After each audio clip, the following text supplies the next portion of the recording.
All right, good afternoon, everybody. My name is Stuart Hargreaves. It's my privilege to chair this parallel session entitled Emerging Issues in Asian Tort Law. We have three presentations today. I'll introduce each as we go through rather than all three at once. Each speaker or each presentation has 20 minutes to present. I will cut you off or give you reminders as you get close to the end to make sure that we have enough time for Q&A at the end. As with the first presentation, the Q&A format, if the audience has questions, please send them to me through the chat box, and then I will read them out at the end. My suggestion is that we save all of the questions to the end rather than doing them after each presentation. So with that said, please let me introduce the first of our speakers, Professor Chunyan Ding, professor at City University of Hong Kong, and they will be speaking on the liability of internet service providers for cyber torts under Chinese tort law. So with that said, Professor Ding, I will turn the floor over to you. Thank you very much. Thank you very much, Chair. So I'm very glad to join this panel and to discuss the theme I saw, emerging issues in Asian tort law. So I now share my screen. I suppose you can hear, you can see, right? Yes, no problem. Okay. So the topic today is about the liability of internet service providers, ISP, for cyber torts under Chinese tort law after the promulgation of Chinese Civil Code 2020. Here is the research background.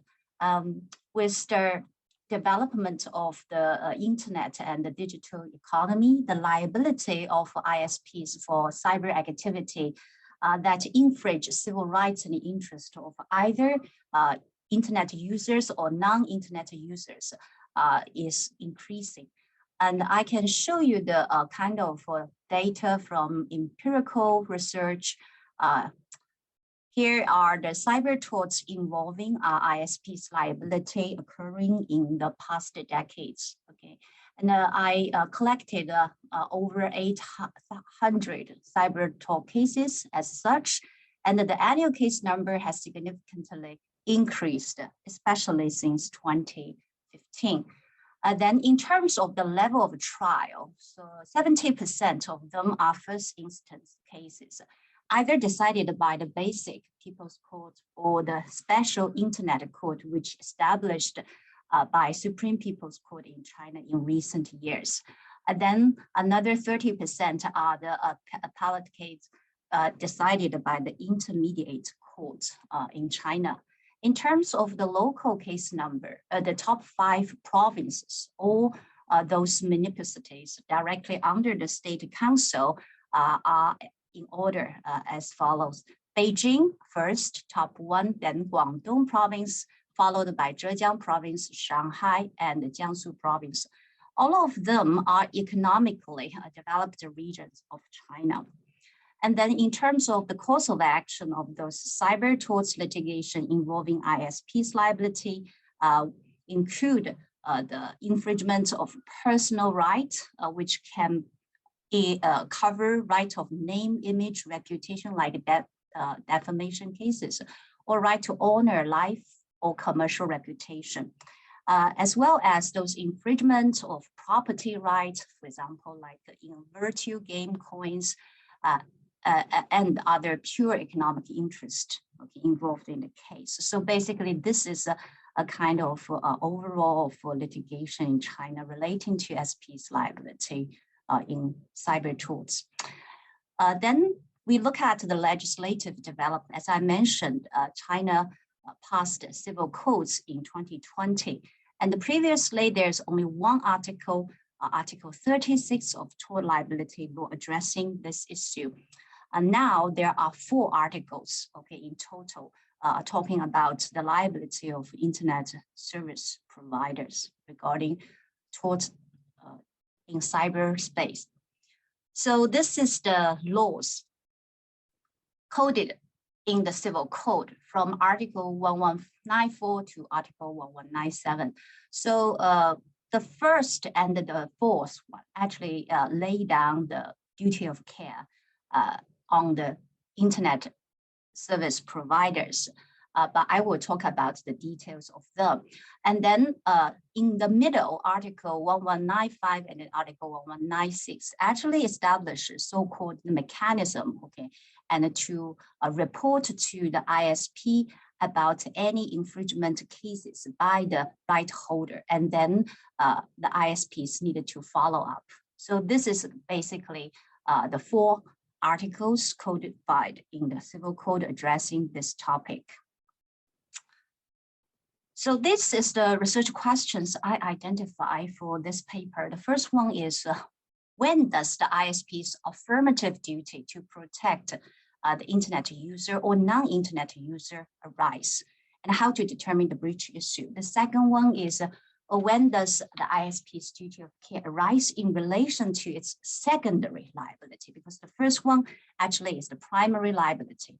And then second one is the secondary liability for the tort directly committed by the internet user, and then how to determine the breach issue.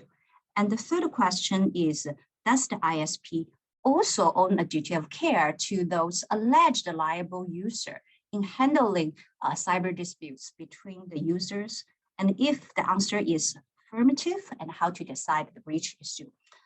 For the interest of time, I cannot spend, or go to the detail of breach issue. So today's discussion basically on the duty of care issue and the discussion.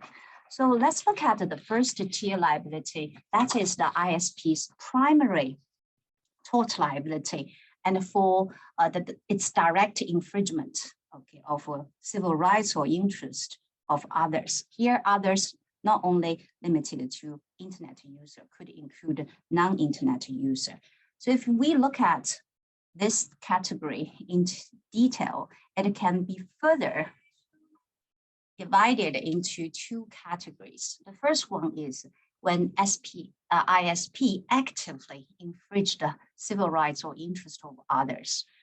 For example, in a case, Beijing Baoding Lu Shi case, and this case actually, the plaintiff established and promote its website, web page, China Judgment Challenging Online. And the defendants is ISP, inspected that the web page have malicious source code according to the defendant's own technical criteria. And therefore, the defendant warned the netizens who searched the web page through the Google search engine of the following information. I quote, "The web page may have malicious software and harm your computer, and therefore, and the defendant prevent netizens from accessing this web page." So the plaintiff find that actually the finding of the malicious software was wrong by the defendant. They sued the defendant for the tort of defamation. Here actually is relating to the commercial reputation.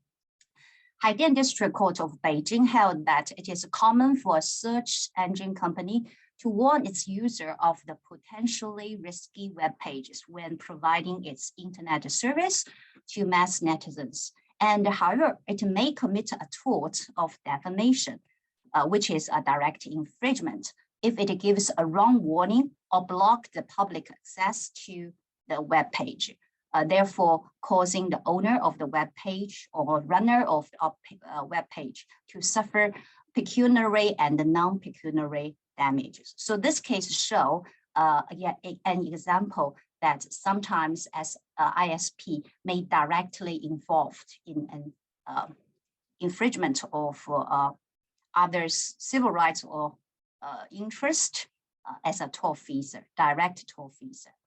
Then second subcategory under the primary tort liability of ISP is that the ISP has an affirmative duty to protect the civil rights or interest of the internet user and cause damage to the latter due to an omission.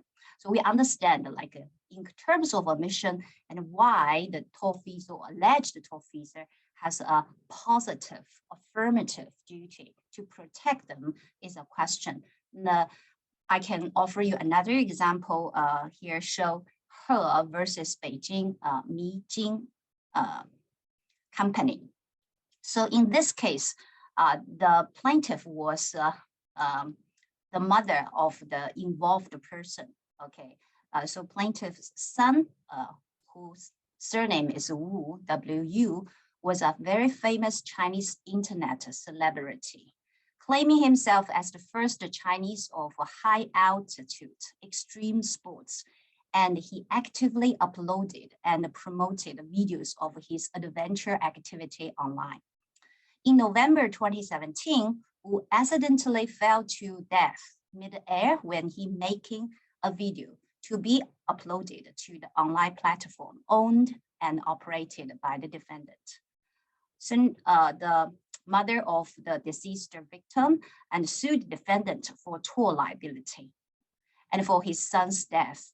The first instance court, the Beijing Internet Court, and found that the defendant was liable, okay, because it owns a duty to maintain the safety of internet user, and including the internet celebrities who are using its internet service by applying one of the article in tort liability law 2009.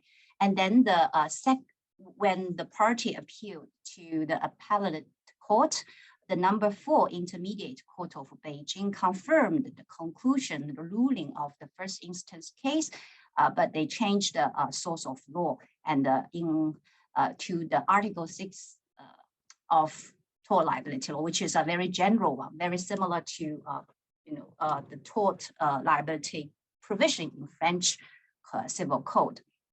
So in this case, the ISP was found to own a duty to protect the safety of internet service user. So we may ask, when does this kind of affirmative duty arise, right? And in case of omission, that will trigger tort liability. So in the case of her, and the court actually laid down the following reasoning. As court said, the defendant ISP knew about the content and the nature of Wu's video uploaded to its online platform. It could reasonably foresee the risk inherent in the adventure activity that Wu carried out for the purpose of making his videos. And moreover, the defendant obtained economic and reputational benefits from Wu's video that greatly attracted the public access to its internet service. So very similar to the common law argument relating to the reasonable foreseeability, proximity, close relationship between the economic or non-economic benefit collected from the victim's activity. And the court in Beijing confirmed that ISP has affirmative duty in this case. Okay, so this is the first tier. The second tier is about the secondary liability and of ISP for the tort directly committed by the service user, internet service user, which is related to here is a typo, deleted the Article 1197 because the law said if ISP knows or should have known that the user has infringed upon the civil rights or interest of another person by using its internet service, then the secondary liability, okay, may arise. Similarly to the previous omission cases, the court will also consider, according to my case study, and a set of factors such as reasonable foreseeability of the harm, special relationship between the ISP and the victim, if the victim was under the protection of ISP, for example, the special relationship between the ISP and the third party, and other factors, including whether ISP prove or obtain benefits from the tort, okay, committed by the internet service user. And also, of course, like Chinese law is closer to civil law jurisdiction, and in terms of legal elements for tort liability, one of them is unlawfulness. Under the policy-driven element of unlawfulness, the court also will consider policy. For example, I cite the policy consideration given by court in the case of her. The court said the ISP would incur excessive operational cost in providing internet service, thus hindering the development of internet service industry, harming the overall welfare of the society, even though it will be technically possible to comprehensively or actively examine the content of massive information uploaded by the users. So it's talking about whether the ISP has a duty and to actively or take an active action to review the content of those videos or content of posts. Then the court said it's no, because for the policy reason, this will harm the industry as a whole. The other question relating to the secondary tort liability of ISP is concerned with Article 1195, as I said, like in the middle two provisions of Civil Code, and it is set out a three-stage rule for handling a cyber tort dispute by ISP. First is the right holder need to issue a notification to ISP informing it that his right or interest has been infringed by somebody, tortfeasor. And second is ISP forward the notification to the alleged liable internet user. And then the letter needed to submit a non-infringement declaration, which is a counter notification to the ISP. So this kind of a three-stage rule was set out in the Civil Code. So the question is whether after receiving the right holder's notification, the ISP should take necessary measure in a timely manner. If it fails to do so, as law said, it should bear joint and several liability. That's the secondary liability for the increased part of harm caused by its failure. Some scholars in China and argue Article 1195 is just the same as the safe harbors provision, which originates from IP law.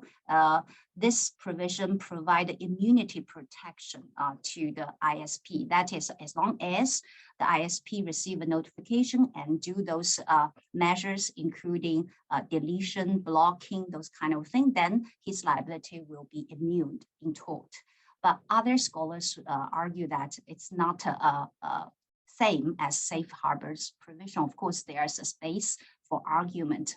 And my personal view is no, because if you look at the details of Article 1195, it actually required the ISP to take necessary measures, okay, based on the circumstance of the case. So it's not only deletion or blocking measure or countermeasure can make the ISP free from liability. And the rule itself, okay, give proper or give more kind of flexible considerations in order to accommodate different type of fact pattern of the real case. Whether the ISP has discharged the duty of reasonable care really depends on the circumstance of case. If he fails to fulfill the duty, and then again, the secondary tort liability for the tort direct committed by the internet user will be imposed on the ISP by the court. Okay. Then for the third tier liability of ISP, which is new in Civil Code, because the previous tort liability law 2009 did not mention this, relating to the Article 1196 of Civil Code, as required by the law, the ISP needed to also forward the counter notification to the right holder, okay? And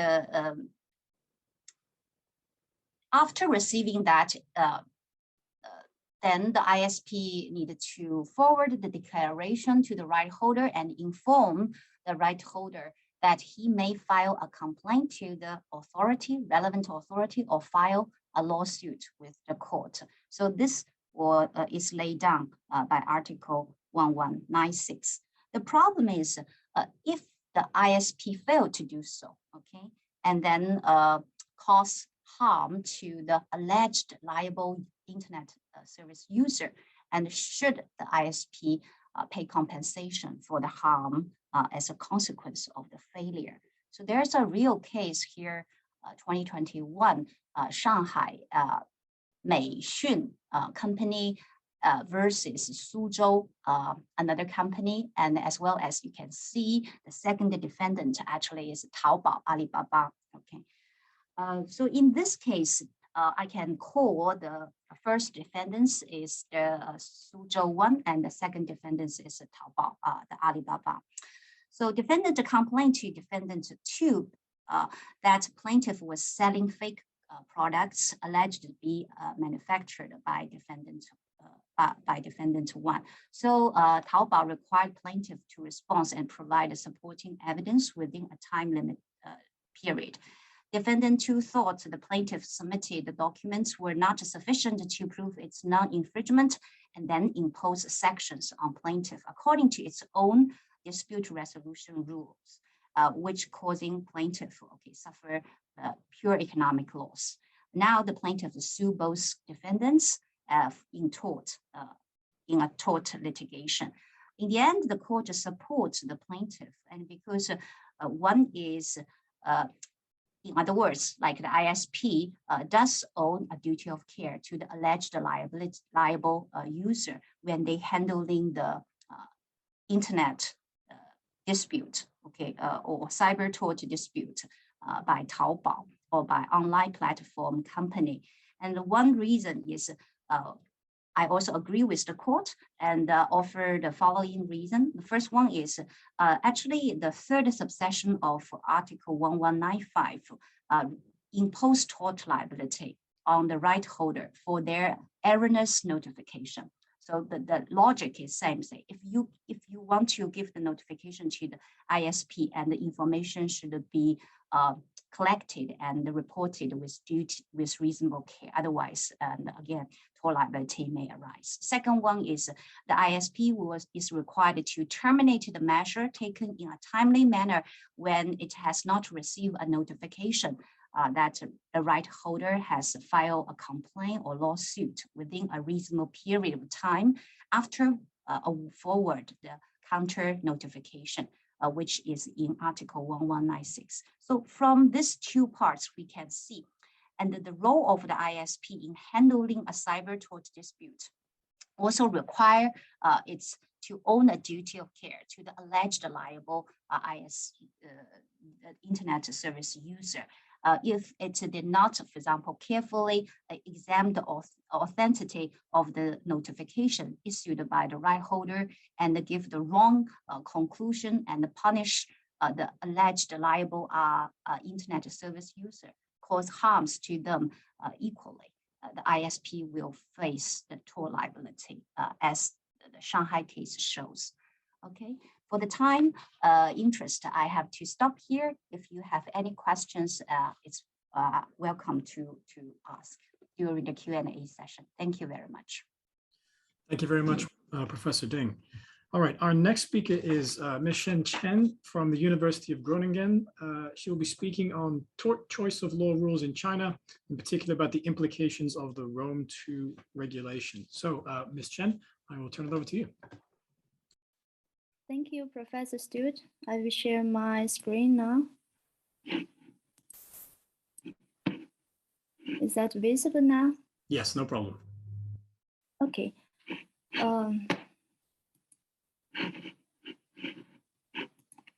Today, my topic is about the tort choice of law rules in China and the implications of the Rome II regulation. First of all, what is private international law? Private international law mainly deal with 3 issues: jurisdiction, choice of law, and recognition and enforcement. Today, my focus will be on choice of law. When it comes to cross-border tort disputes, the question is which law applies: the law chosen by the parties, the law of the common habitual residence of the parties, the law where the tort occurs, or the law which has a close connection with the disputes. Under Article 14.4 of Chinese Private International Law Act, the tort liability shall be first governed by the law of the place of tort act. And then if the parties have a common habitual residence, the law of that state shall apply. But if the parties agreed on one law, then the chosen law will be applied. To illustrate how choice of law rules are applied in judicial practice, I will use the British Carnival Cruise case as an example, since this case has been listed as the guiding case by the Shanghai Maritime Court. In this case, an 8-year-old girl was drowned in a swimming pool on the Safari Princess Cruise operated by the British Carnival Cruise Company, where this cruise was navigating on the high seas. As we all know, the high seas, also the international waters, belong to no country and is under no jurisdiction of any country. The child became a person in persistent vegetative state because of this accident and has received medical treatment and care in China after the accident. Her mother, who signed the travel contract with a Chinese travel agency for such cruise tour from Shanghai to South Korea and Japan, sued the British company, which was incorporated in the UK, before the Chinese court on the basis of tort liability. The claimant held that the company was responsible for the accident because it doesn't provide life-saving personnel near the swimming pool, nor take any precaution measures, especially considering that there's another adult that's in the same swimming pool 1 year ago. The cruise company didn't take any improvement measures. Such negligence has caused the personal injury to the girl. And the claimant asserted that the British company should pay around 4 million RMB for the personal injury and the mental damage compensation. The court classified the case as a foreign-related civil case concerning tort liability because the defendant was a foreign legal person and the injury accident happened outside the territory of China. Therefore, Article 14.4 applies. It's interesting that although the court referred to Article 44, in the end, it applied the close connection to determine the governing law. The question is whether such a tort choice of law strike a balance of legal certainty and legal flexibility, and if not, what aspects can be improved, especially when you compare it with the Article 4, Room 2 regulation. Then let's look at Article 4, Room 2 regulation. It has some similar point with the Chinese conflict rules. First, as a general rule, the law of the place of damage applies. And second, if the parties has a common habitual residence, that law shall apply. But there's a difference. If the tort is closely connected with another country, the law of that country shall apply. According to this rule, the hierarchy, According to this rule, the hierarchy of tort choice of law rules is first the party autonomy, followed by the law of the common habitual residence of the parties, and then the law of the tort act. The last one is the close connection principle. Let's first look at the law chosen by the parties. In Chinese law, the parties can only choose the applicable law after the tort occurs. This is based on two considerations. First, the parties usually are strangers to each other. They cannot anticipate a future unpredictable tort until it happens. The second, such pre-tort agreement may lead to the stronger party imposing a unilateral or unfair choice of law clauses on the weak party, especially on consumers and employees. However, even so, the parties usually cannot reach an agreement after the tort occurs, such as in this case, where the Chinese plaintiff chose English law, the British company chose the Chinese law.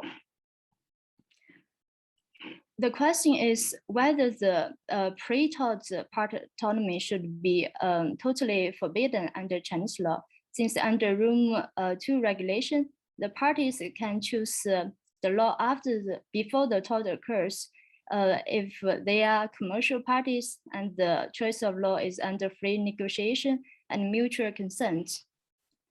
In this case, I would argue that it is also advisable for Chinese private international law to adopt such a rule, since the commercial parties may have anticipated all their risks and to submit all their contract and tort dispute to one law, which is more predictable for the parties. In this regard, the Room 2 regulation may serve as an example. I will skip it given the time limit. And the second one is the law of the common habitual residence of the parties. If the parties cannot reach agreement before and after the tort takes place, then the court will look at whether the parties have a common habitual residence in one country. This is the case both under Chinese complex rules and also Room 2 regulation. In the British Carnival Cruise, the question is whether the so-called parties include the third party or not. Because the defendant, the defendant was registered in the Southampton, the UK. The third party and the plaintiff, they both domiciled in Zhejiang, China, which means the third party and the plaintiff has common habitual residence, but the plaintiff and the defendant has no common habitual residence. The plaintiff asserted that the so-called parties should be interpreted broadly to include the third party, which means the Chinese law. However, the British company has different opinions. The question in this case is the Shanghai Maritime Court gave a strict interpretation by excluding the third party, which means the parties did not share a common habitual residence in China. It is noticeable that the British company had a representative office in Shanghai. The question is whether such a representative office constitutes the defendant's habitual residence in China. If so, which means the plaintiff and the defendant has a common habitual residence in China, then Chinese law shall apply. Unluckily, under Chinese law, there's no specific definition on the habitual residence of a legal person, especially on the branch, agency, or establishment. In this regard, we can look at Article 23(1), Room 2. It says that where the event giving rise to the damage occurs or the damage arises in the course of operation of a branch, agent, or any other establishment, the place where the branch, agency, or any other establishment is located shall be treated as a place of habitual residence. Accordingly, a similar definition is provided in Article 19(2), Room 1, which is on contract obligations. This means if a business voluntarily founded an establishment in one country in order to enhance the local reach of its business activities while seeking advantages through such establishment, the business should face the adversary consequences, such as being sued in the courts of that country. If such European definition is applied in the British Carnival Cruise, it may lead to the fact that the representative office in China, in Shanghai, could also constitute a habitual residence of the British company, since it has targeted the Chinese market for a long time. However, since Chinese law doesn't provide a definition in this regard, the court didn't make a conclusion that this representative office will constitute a habitual residence for the legal person. Then the plaintiff and the defendant doesn't share a common habitual residence. Then Chinese law should not be applied based on such a connecting factor. The second one is about the law of the place of the Tort Act. The difference between Chinese law and European law is in threefold. First, Article 41, Room 2 explicitly states that the lex loci delicti shall be the lex loci damini, which refers to the place of damage. Where under Article 44, Chinese Conflicts Act, it is unclear whether it refers to only the place of wrong or also includes the place of damage. The second one is the place of wrong is excluded under Article 4.1 because of the expression irrespective of the country in which the event giving rise to the damage occurred. This is also unclear under Chinese law. Another one is, as I mentioned before, the European law has an escape clause to apply the law which has a closer connection with the tort. This is not the case under Chinese law. It is noticeable that this tort occurs on the high seas, the international waters, which has no jurisdiction rules for to be under jurisdiction of any country. This is the difficult part to determine the applicable law also in this case. The plaintiff argued that the lex loci delicti should be English law, since the Tort Act and the tort result happened on the Safari Princess cruise, which should be regarded as a territory of the UK under the floating territory theory. On the other hand, the defendant deemed that Chinese law should be the lex loci delicti because the tort damage occurred in China, not on the cruise. The Tort Act occurred on the high seas, which falls jurisdiction of no country, and the floating territory in public international law was not applicable to private international law issues. The third party holds that the place of tort damage was in China, as the cruise stopped at the Shanghai port after the accident. The victim was diagnosed and treated in China and had lived in China after the accident. Clearly, the parties have different arguments. The court believed that both the place of wrong and the place of damage was included under Article 14.4. In this case, however, such rule leads to neither English law nor Chinese law. Let's see how the court reached such conclusion. The court analyzed that when interpreting Article 14.4, legal certainty and legal predictability ought to be taken into account. Since the place of damage in this case was not limited to the cruise ship, multiple locations were involved, such as the sea area where the ship was situated at that time, the place where the infringed party received medical treatment and care. Thus, the application of the law of the place of damage lost its advantages of clarity and foreseeability. At least we can see that the court adopted a broad interpretation of damage to include both direct damage and indirect damage. The question is, when the damage was occurred in several locations, can be regarded in several locations, how to determine which location should be determined as the place of damage. In this regard, there are three doctrines: the mosaic, the centralization or ubiquity approach. The first one is the mosaic approach.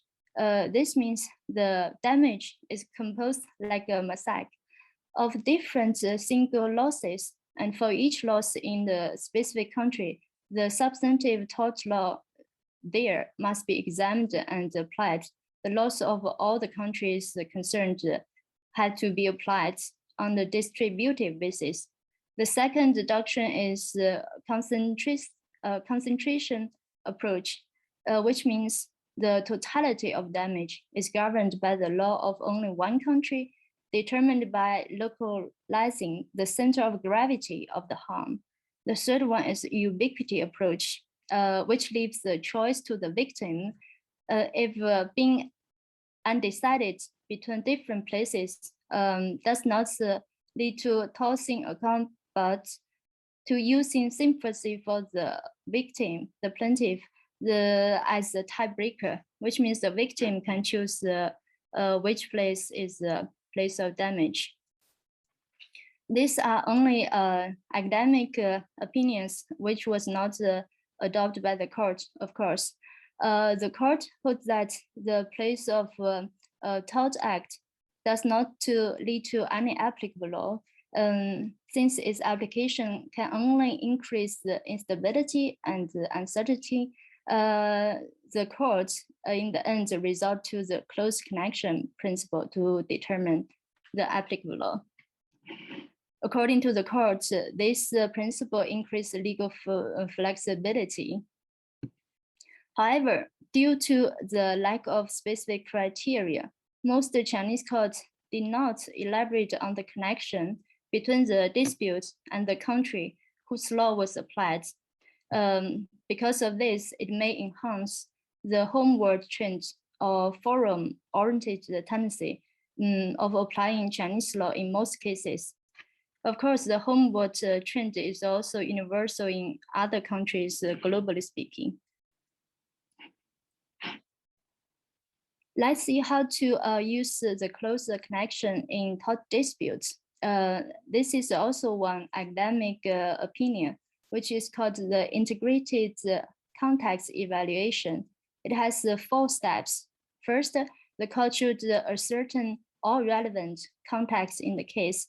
Second, the court should review the distribution of context in different countries and compare the quality of the context by country.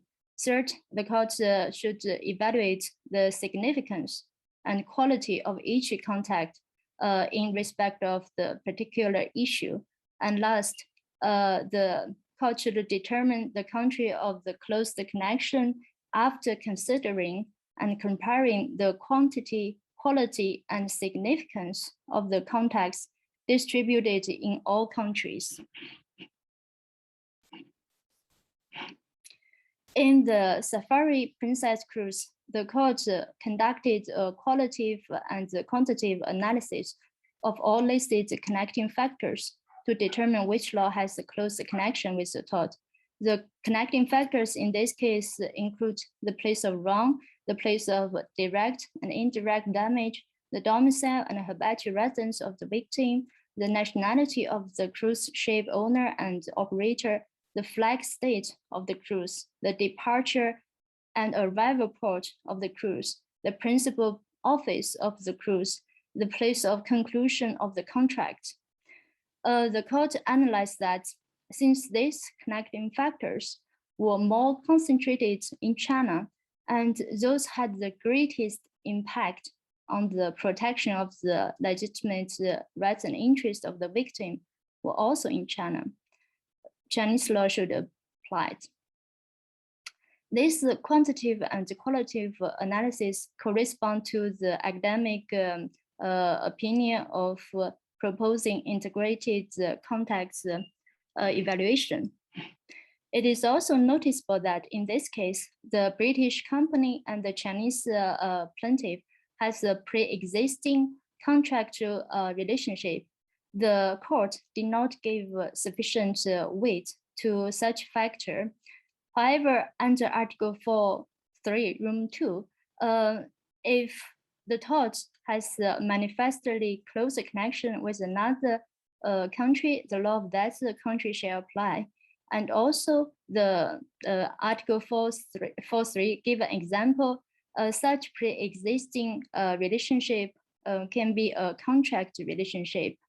When the breach of the contract also constitutes a total liability, it may lead to the contract applicable law also extend to the concurring tort claims.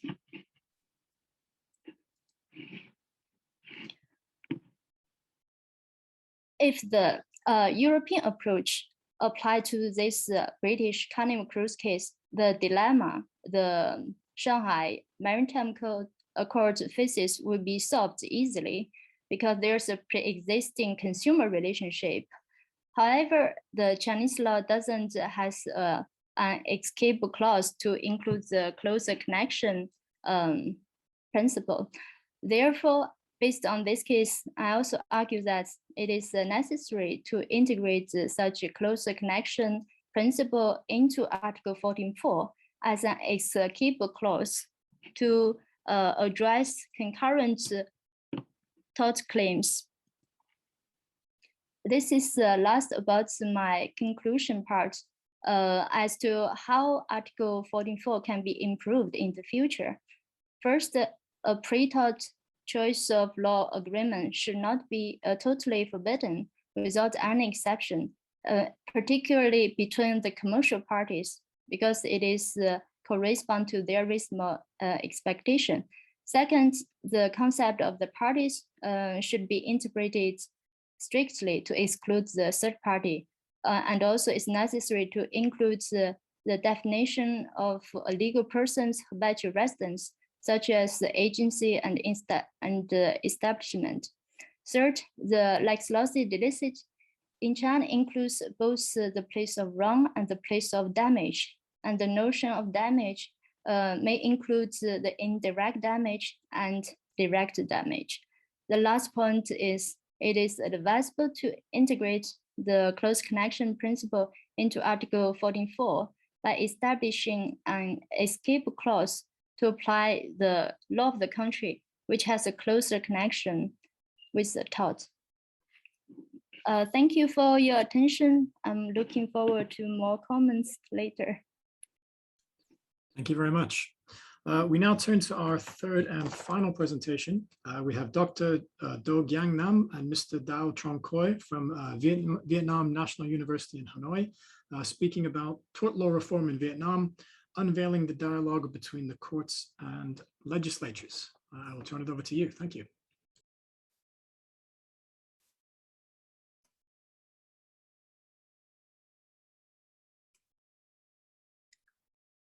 Can all of you see my screen? Yes, no problem. Yes, thank you. So good afternoon, all speakers and participants of this conference. We are Do Giang Nam and Dao Trong Khoi from the School of Law, Vietnam National University, Hanoi. And we are here to present our study on tort law reform in Vietnam, unveiling the dialogue between the courts and the legislatures. So I will start my presentation by a brief introduction to the fault-based liability, which is a general Vietnamese tort law regime.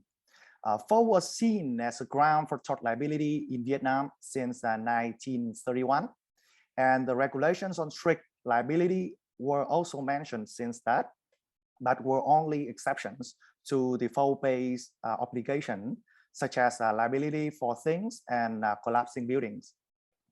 And while no fault liability provisions are increasing, this binary structure of tort law still maintained through many reforms and codifications in 1972, 1995, and 2005.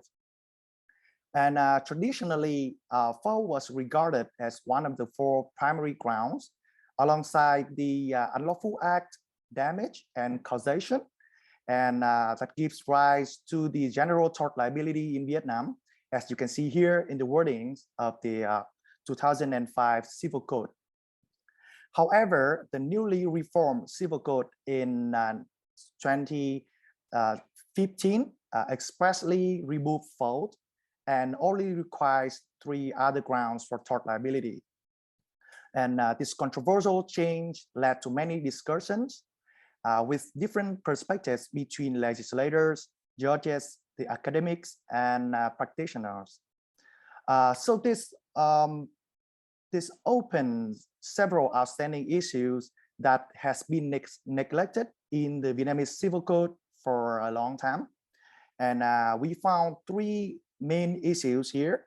And the first one is the issue of interpretation, that from the doctrinal perspective, it reflects the ongoing debates in case law regarding the subjective and objective standard of fault, or the relationship between fault and unlawful act.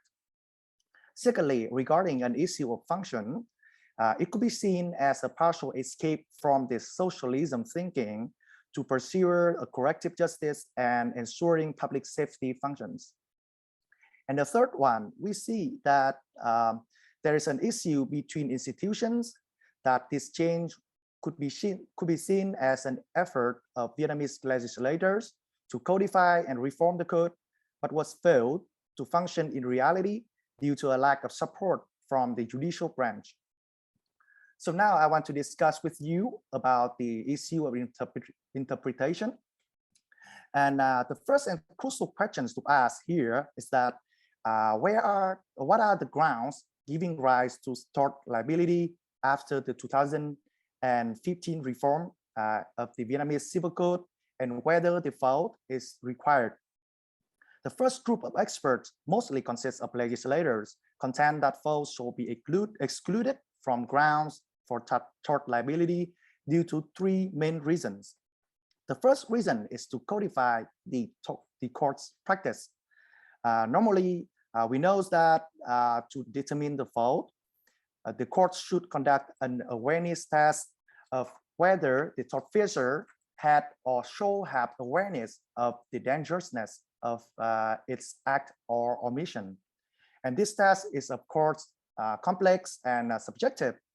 So Vietnamese courts seem hesitate to expressly consider fault in their cases and tend to merge into the consideration of unlawful act. Besides, innocent people are also held liable in several cases. You can see it here. And it's rare to see the court denied a tort claim due to just a lack of the fault only. And the People's Supreme Court even used the word fault as synonymous with the word unlawful act in some of its judgments. The second reason for this is that this change was influenced by the modernization of this French Civil Code from 2011. The French tort law is removing awareness from requirement for tort liability in several recent decades. For instance, intoxicated and unconscious individuals should be held liable for their damages, according to Article 489 too. And the children were also held accountable. And the Cour de Cassation has also considered fault as synonymous with mere unlawful act since the 1984. And the proposed Article 1255 of the bill in 2017 of the French Civil Code generally provides that lacking discernment has no exonerating effect. And the third reason for the legislators was that this change is to harmonize with other laws like the 2005 Law of Commerce and the 2009 State Tort Liability Law, which all exclude fault from the grounds for liability. However, those reasons are strongly condemned by a number of academic and practitioners who truly believe that the fault is untouchable. First, for the structure of the whole system, we see that this binary structure of fault-based and no fault-based liability, or other called the strict liability, was maintained through many critical reforms in 1995 and 2005. And the fault-based liability is the general primary rule, while no fault liability or strict liability is just the exception. As we can see that in the code as the rules on strict liability were all placed under the third section named particular circumstances of tort liability in the code. And therefore, if we remove fault, this will loosen the logical order of the whole system. And second, many other jurisdictions still keep fault-based liability. For example, discernment is a ground for tort liability in Germany and even in Japanese law. And most recent in the French Civil Code in 2016, it finally kept fault as the ground for tort liability in Article 1240, as you can see it here as a French version, but it could be translated into English as any human action whatsoever which cause harm to another creates an obligation in the person by whose fault it occurred to make reparation for it.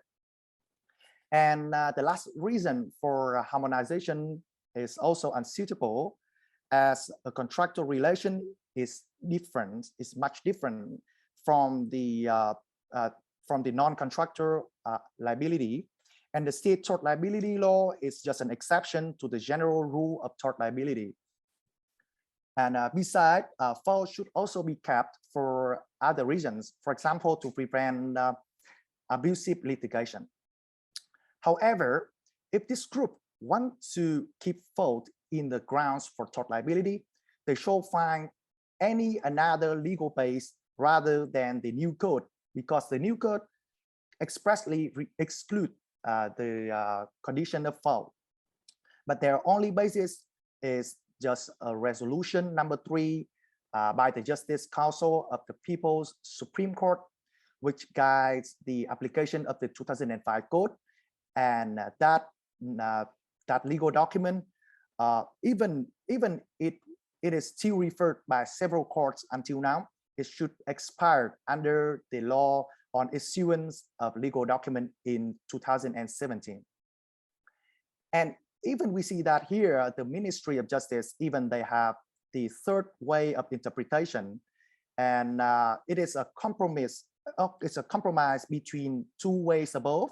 It introduced a reversible presumption of fault concept, and it worked like this: when 3 grounds, unlawful act, damage, and causation are met, tort liability arise, but the requirement for fault still exists, as a tortfeasor will be presumed to have fault until otherwise is proven.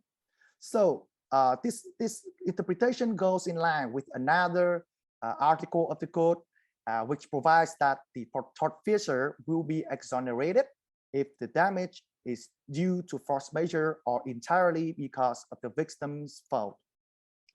However, this way of understanding is unpopular, as it has no clear basis in the law and was rarely referred by the courts.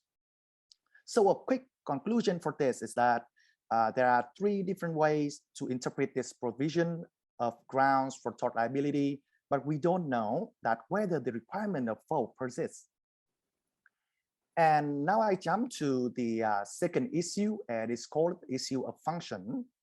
And as you may see, that the test for awareness in Vietnamese law, in Vietnamese tort law, is a test of psychological state, that whether the defendant intellectually knew that its act may incur damage, and whether he or she truly wanted it to occur.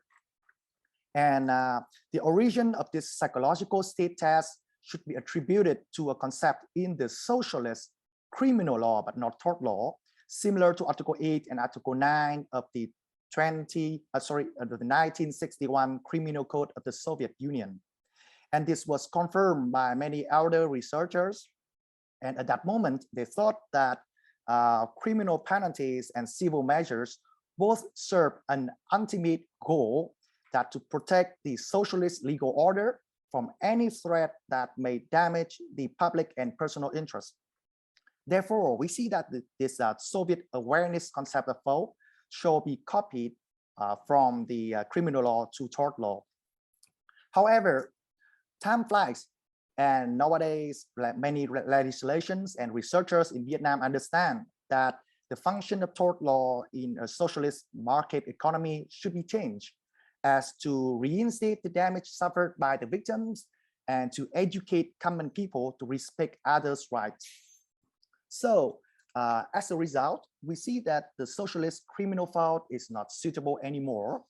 And the legislator expected that their remove of the fault from grounds for tort liability may be an escape from the previous socialist criminal approach toward the corrective justice and the education function. So if victims are not required to prove for the high standard of awareness anymore, they may have a higher chance to win and to be compensated. And the more tortfeasors have to compensate, the less harming activities may occur. That's what they thought for the function of this tort removal.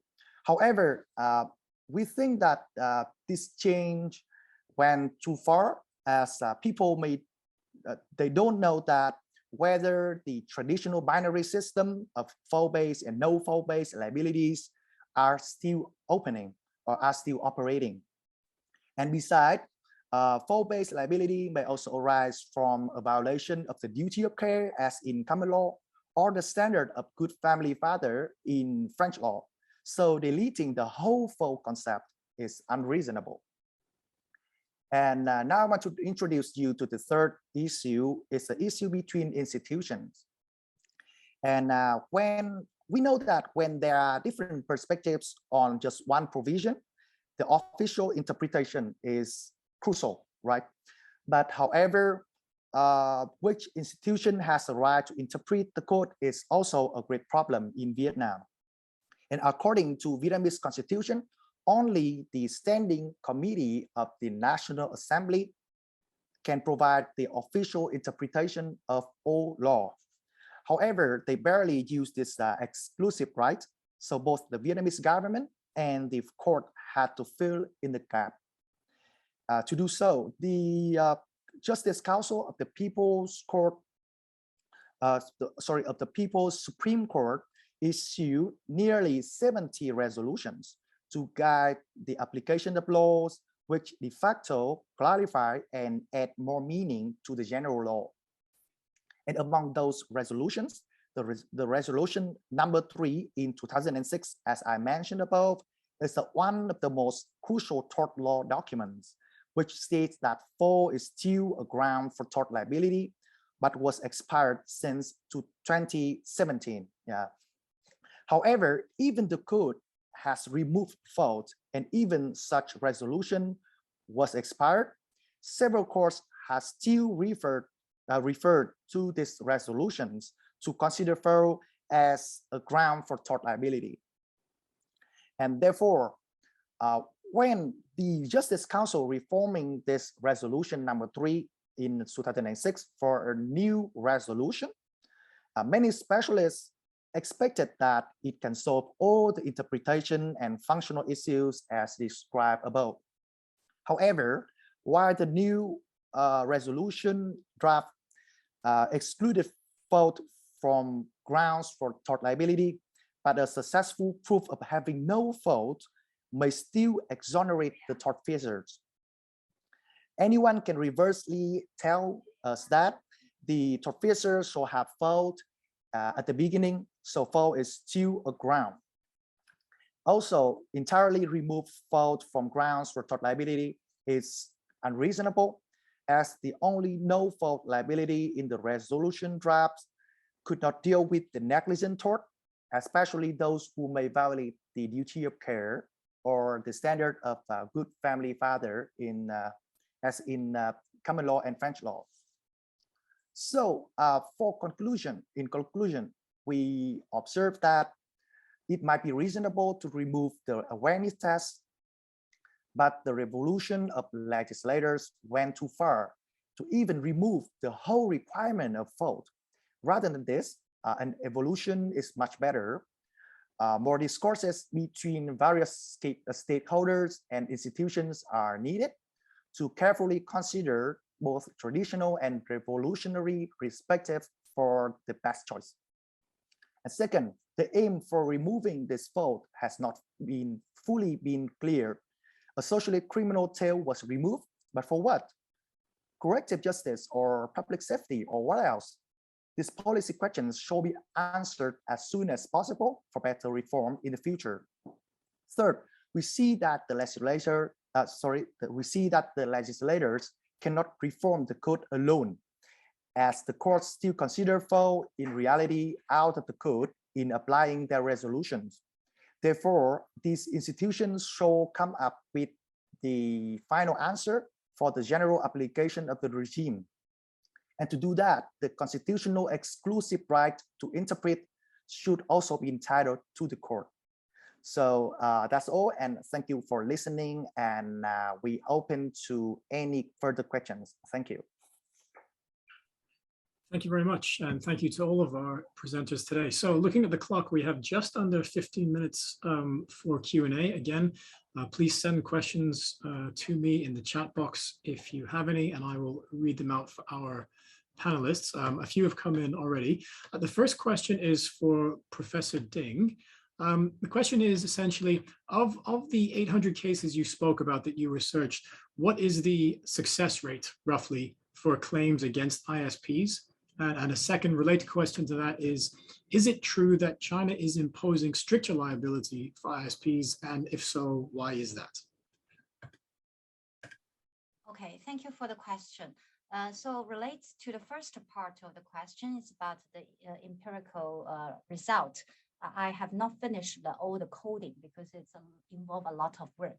But I can tell you, like, actually depends on the category of the case. You cannot just say all 800 cases have the same nature. So if you look at the first category, that is the primary kind of liability for the direct infringement of the civil rights or interest by ISP, then the winning rate will be much higher than the secondary one. Then for the secondary liability, especially a lot of cases, an ISP will defend that they have no idea about the existence of the infringement until notification was issued by the right holder to them. Because as I explained, the Chinese law does not require ISP to actively take action to review the contents of the videos or posts or stuffs online. That's why actually it's quite useful and successful defense available by the defendant ISP. So for the secondary torts, liability torts, I can tell you that the success rate on the part of the plaintiff is much lower. Then for the second part of your question is about strict liability. I think we needed to look at this question from two perspectives. If you look at the law, the written law, stated in the civil code, I would say it's not strict liability because those wording like necessary or necessary measures are also like those actually considering the specific circumstance of the case. So it's not just like say, I have harm and you did not do this something or like your act have some problem. That's why there's called tort liability. But of course, for the law in action, I think we need to look further as it relates to your first question as how high the success rate is in reality.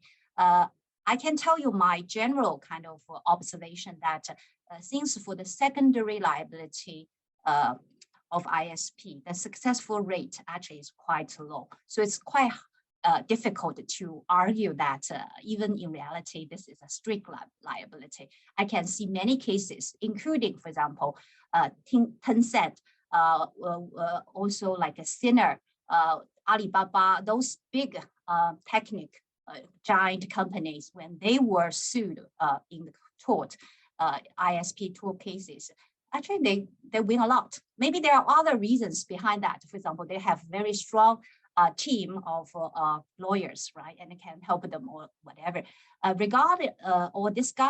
Disregarding those kind of factors, I would say it's quite far to argue that it's a strict liability.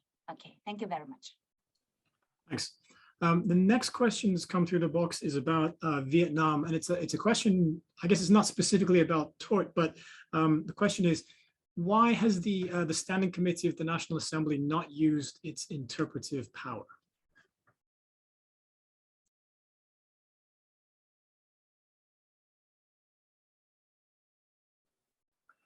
Hello, thank you for the questions.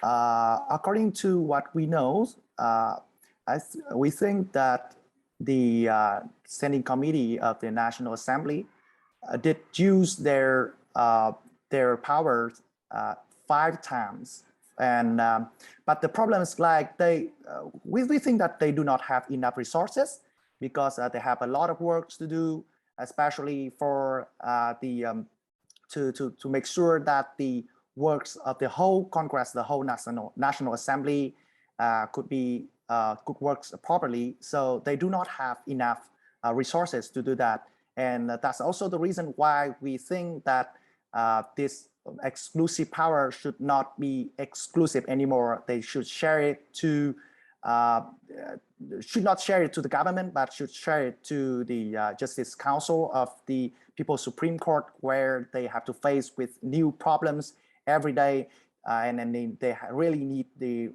right, the constitutional right to interpret. Great, thank you. The next question is back to Professor Ding.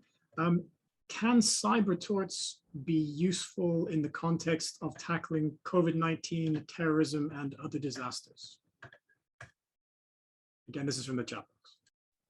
Okay, let me think about the question first. Okay, so whether you mean the tort liability relating cyber torts can helping counter, how do you say, dealing with the COVID, right? It's the COVID and yeah, that's the question that was sent in. It says essentially, do we need to accept, or is there a use for cyber law torts when tackling things like COVID-19, terrorism, and other disasters?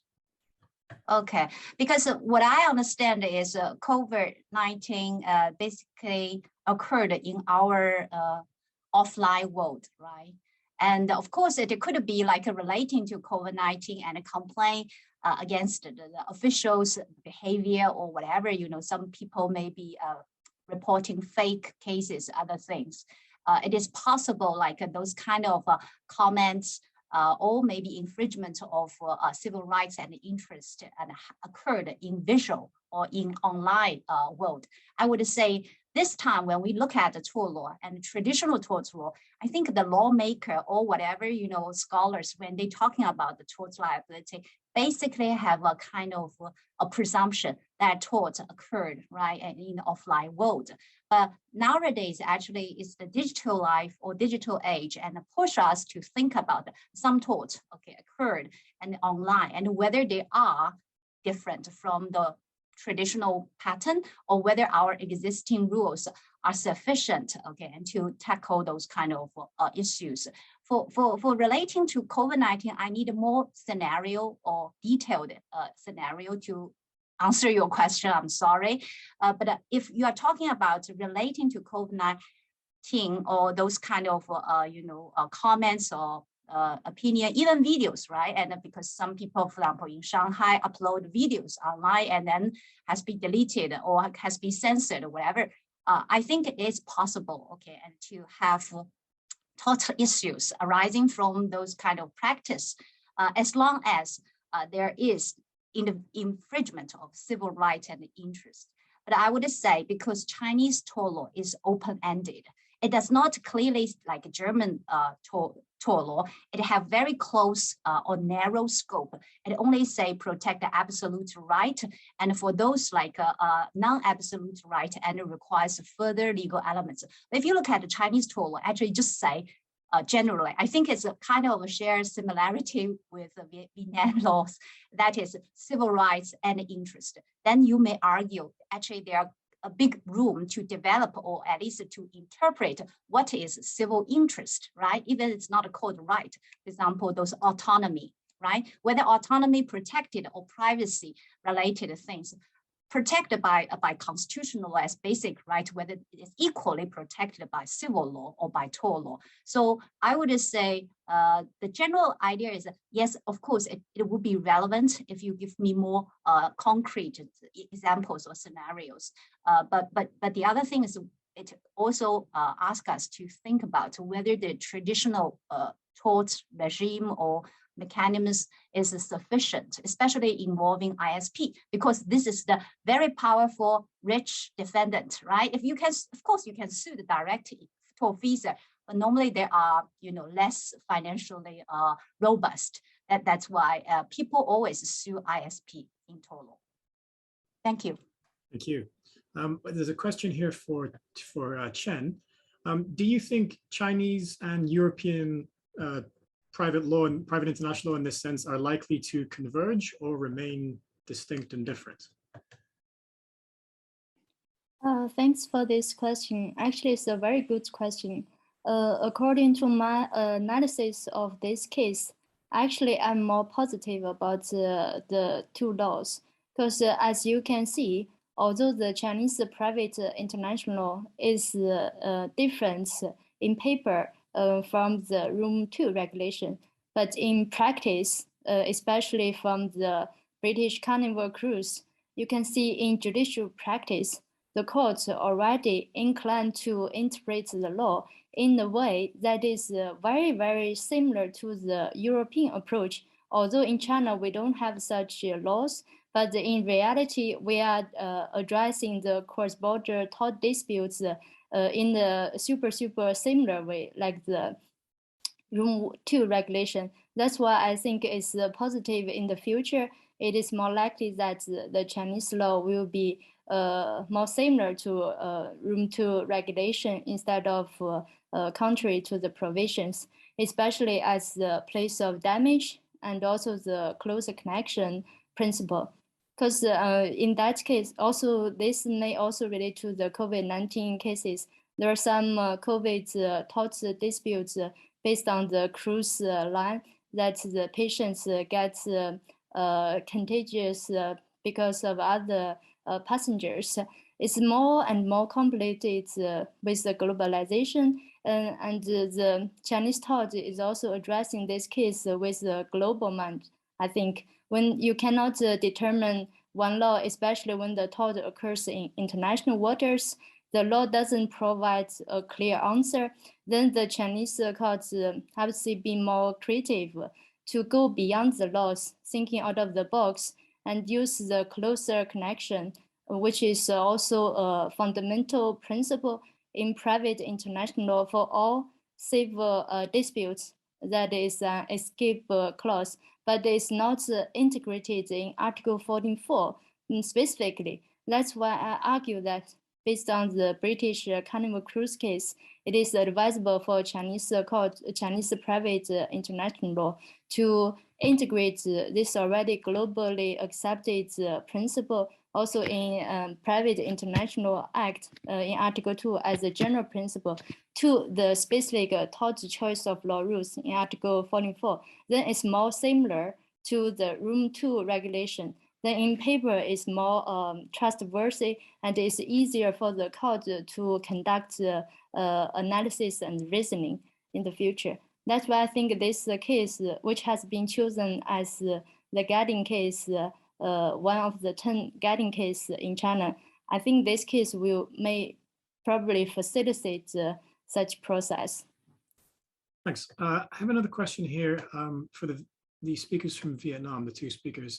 Do you think Vietnam should adopt the classic classification of torts into intentional torts, negligence, and strict liability instead of trying to define fault and departing from the fault-based system?